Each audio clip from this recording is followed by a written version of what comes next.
नमस्कार। आज जिस विषय पर हम लोग बात करने वाले हैं वह है लोक कथा लोरिकायन। लोरिकायन भोजपुरी की सबसे प्रसिद्ध लोक गाथा है। इसका नायक लोरिक है। वीर रस से परिपूर्ण इस लोकगीत में नायक लोरिक के जीवन प्रसंगों का जिस भाव से वर्णन करता है वह देखते सुनते ही बनता है। लोरिक को ऐतिहासिक महानायक और अहीरों के महान पूर्वज के रूप में देखा जाता है। इसे अहीर जाति की रामायण भी कहा जाता है। यही कथा छत्तीसगढ़ में लोरिक चंदा नाम से ख्यात है। यह लोरिक चंदा की प्रेम कथा है। यह लोकगीत नृत्य नाटक के रूप में प्रस्तुत किया जाता है। यह गाथा एक राजकुमारी चंदा और अहीर लोरिक के प्रेम संबंध एवं लोरिक द्वारा पारिवारिक विरोध, सामाजिक तिरस्कार का सामना करते हुए बच निकालने की घटनाओं पर आधारित है। गीत नृत्य रात भर चलता है, जिसमें पुरुष विशेष वेशभूषा में चंदेनी प्रेम गाथा नृत्य के साथ प्रस्तुत करते हैं।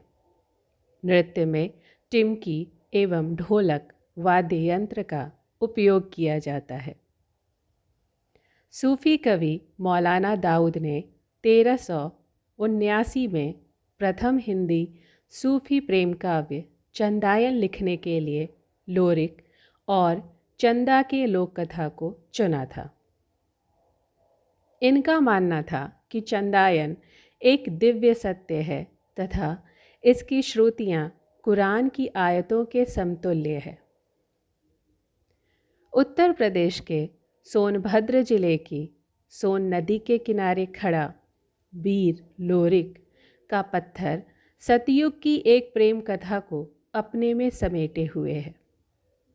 इसकी कहानी यह है कि इस नदी के किनारे सतयुग में अगोरी नाम का एक राज्य था। उस राज्य के राजा का नाम मोलागत था। मोलागत वैसे तो बहुत अच्छे राजा थे, लेकिन उनके ही राज्य में रहने वाला मेहरा नाम का एक यादव युवक उन्हें पसंद नहीं आता था, क्योंकि मेहरा बलशाली था। राजा की हुकूमत की उसे परवाह नहीं थी और अपने इलाके में उसकी अपनी हुकूमत चलती थी। राजा हमेशा मेहरा को फंसाने की तरकीब खोजते रहते थे। एक दिन उन्होंने मेहरा को जुआ खेलने की दावत दी। प्रस्ताव यह रखा गया कि जुए में जो जीतेगा वही इस राज्य पर राज करेगा। मेहरा ने राजा के प्रस्ताव को मान लिया। जुआ शुरू हुआ। राजा को उम्मीद थी कि वो जीत जाएगा, लेकिन ऐसा होता नहीं है। एक एक कर राजा सब कुछ हारने लगता है और एक वक्त वह आता है जब राजा सब कुछ हार जाता है। शर्त के हिसाब से राजा को अब अपना राजपाट छोड़ना है। राजपाट छोड़कर वह पश्चिम दिशा की ओर निकल पड़ता है। राजा की ऐसी दुर्दशा देखकर भगवान ब्रह्मा साधु के वेश में उनके पास आते हैं और कुछ सिक्के देकर कहते हैं, जाओ एक बार जुआ खेलो, तुम्हारा राजपाट वापस हो जाएगा। राजा ऐसा ही करते हैं। इस बार मेहरा हारने लगता है। वह 6 बार हारता है। अब उसके पास हारने के लिए कुछ भी नहीं बचा है। पत्नी को भी वह हार चुका है, लेकिन उसकी पत्नी गर्भवती है और 7वीं बार वो अपनी पत्नी का गर्भ भी हार जाता है। बड़ी विचित्र बात है, लेकिन राजा उदारता दिखाते हैं। कहते हैं कि अगर बेटा हुआ तो अस्तबल में काम करेगा, अगर बेटी हुई तो उसे रानी की सेवा में नियुक्त कर दिया जाएगा। हारा हुआ मेहरा कुछ नहीं कर पाता, लेकिन कहानी यहाँ एक अजीब मोड़ पर आती है। मेहरा के 7वीं संतान के रूप में एक बड़ी ही अद्भुत बच्ची का जन्म होता है। नाम रखा जाता है मंजरी। राजा को जब पता चलता है तो वो मंजरी को लिवाने के लिए सिपाही को भेजते हैं, पर मंजरी की माँ उसे भेजने से मना कर देती है। मंजरी की माँ राजा को संदेश भिजवाती है कि जब मंजरी की शादी हो जाएगी तो उसके पति को मारकर मंजरी को ले जाना। राजा ये बात मान लेते हैं। देखते ही देखते मंजरी जवान हो जाती है। फिर माता पिता को उसकी शादी की चिंता सताने लगती है। मंजरी को पता है कि उसका वर कौन है। वो कौन है जो शादी के बाद राजा को हरा सकेगा। मंजरी अपने माँ बाप से कहती है कि आप लोग बलिया नाम की जगह पर जाओ, वहाँ लोरिक नाम का एक नौजवान मिलेगा, उससे मेरे जन्मों का नाता है, वही राजा को हरा भी सकेगा। मंजरी के पिता लोरिक के घर जाते हैं। दोनों का रिश्ता तय हो जाता है। लोरिक 1.5 लाख बारातियों को लेकर मंजरी से शादी करने निकलता है। सोन नदी के इस किनारे आता है, लेकिन राजा अपने सैनिकों के साथ उससे लड़ने पहुंच जाते हैं। युद्ध में लोरिक हारने लगता है। मंजरी एक असाधारण लड़की है। वो लोरिक के पास जाती है, उससे कहती है कि अगोरी के इस किले के पास ही गोठानी नाम का एक गांव है। वहाँ भगवान शिव का एक मंदिर है। तुम जाओ, भगवान की उपासना करो। इस युद्ध में जीत तुम्हारी ही होगी। लोरिक जीतता है। दोनों की शादी होती है। मंजरी की विदाई हो जाती है। लेकिन गांव की दहलीज छोड़ने से पहले वो लोरिक से कहती है कि कुछ ऐसा करो जिससे यहाँ के लोग याद रखें कि लोरिक और मंजरी कभी इस हद तक प्यार करते थे। लोरिक कहता है, बताओ ऐसा क्या करूं जो हमारे प्यार की तो निशानी बने ही प्यार करने वाला कोई भी जोड़ा यहाँ से मायूस नहीं लौटे। मंजरी ने लोरिक को एक पत्थर दिखाते हुए कहा, इसे तलवार के एक ही वार से काट दो। लोरिक ने ऐसा ही किया, पर एक नई समस्या आ गई। पत्थर तो 2 टुकड़ों में हो गया, लेकिन उसका एक हिस्सा पहाड़ से नीचे गिर गया। मंजरी ने कहा कि पत्थर को ऐसे काटो कि उसके दोनों हिस्से एक ही जगह पर खड़े रहें। लोरिक ने ऐसा ही किया और ये पत्थर ज़माने से यहीं खड़े हैं। वीर लोरिक पत्थर उत्तर प्रदेश के मारकुंडी पहाड़ी पर रॉबर्ट्सगंज से लगभग 5 किलोमीटर दूर स्थित है। यह लोरिक और मंजरी के प्रेम और बहादुरी का प्रतीक है।